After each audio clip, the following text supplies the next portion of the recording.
En ce moment, avec APB, moi c'est direct, je postule en Infonum. Infonub? C'est quoi? Mais tu sais, c'est cette option à Besançon dont on entend beaucoup parler. Attends, en Franche-Comté? Bon, ok, je sais qu'il y a du soleil, mais avoue qu'il y a quand même plus souvent de la pluie là-bas. Mais non, n'importe quoi. La Franche-Comté, c'est pas que ça. C'est aussi le pays du comté, de la cancoyote, de l'horlogerie, des microtechniques, de la photonique, de la 3D, de la réalité augmentée. En plus, d'ailleurs, je sais pas si t'es au courant, mais Besançon, c'est quand même la première ville à avoir eu un réseau public numérique en fibre optique. Ah bon? Moi je croyais que c'était qu'une ville de vieux. Carrément pas. Besançon, c'est une ville super jeune avec presque 22 000 étudiants. En plus, comme il y a le centre de linguistique appliquée, ils viennent du monde entier. Et puis, c'est surtout une ville à taille humaine. Du coup, quand tu sors, tu croises toujours quelqu'un que tu connais. C'est plutôt cool comme ambiance. Ouais, bah tu me parles d'ambiance, mais ça se passe comment en fait en infocom à Bazac? En gros, on a trois options, pub, com, mais surtout Infonum. Tiens d'ailleurs, tu m'as toujours pas dit ce que c'était que l'infonum.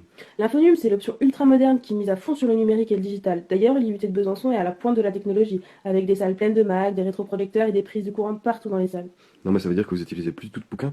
Mais si, je te rassure, on en a encore. En plus, on a une super BU avec des salles de travail pour bouquiner, bosser, lire des revues. Tu peux même y emprunter des DVD. Sympa. T'as vu? En plus, avec des cours comme la veille informationnelle, l'irréputation, la stratégie de communication numérique et bien d'autres encore, aucun doute, il s'agit bien d'une formation résolument 2.0 destinée à la génération Y. Résolument 2.0 et pour la génération Y, c'est génial, mais c'est bien gentil et bien beau. Mais moi si je veux y aller, comment je fais? Faut encore avoir fait S ou ES avec bac mention très bien pour y rentrer.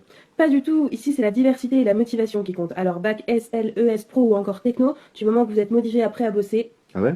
Tiens d'ailleurs, lui c'est Lucas, il a fait un bac SDMG et c'est un fan du web, il en connaît chaque recoin. Elle c'est Hélène, notre sportive qui revient de sa compète de triathlon. Elle voulait faire STAPS, mais ce qui la branche vraiment c'est le digital. Et elle peut concilier les deux. Son rêve, être community manager spécialisé dans le sport.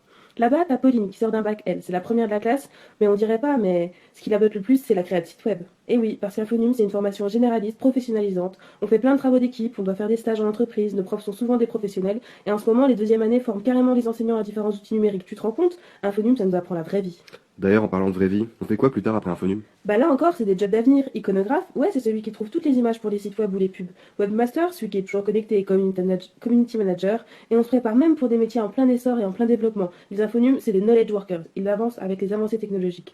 Parce que l'infonum, c'est avant tout vivre avec son temps.